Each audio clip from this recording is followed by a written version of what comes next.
Ah, zucchini. It may seem just like any other vegetable, but there's so much more to it. First of all, zucchini is probably the easiest vegetable for us to grow in our gardens. Now, for those of us who grow them, we know that before long we'll be inundated with them and we'll find ourselves sharing them with our neighbors and bringing them to the office. And with them being so abundant, it's a darn good thing that they're so good for us. You know, 1 cup of zucchini has only 25 calories and is packed with more potassium than this banana.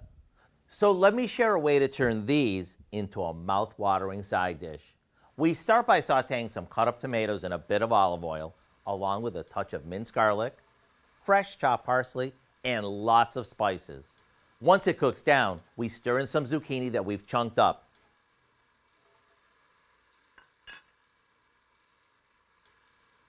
And when it's tender, it's ready to serve as a healthy as can be side dish. No matter how you serve it, we know you'll be scraping the bowl so you don't miss a drop. To get the recipe for our All-Star Zucchini, all you have to do is go online before all that zucchini takes over your house.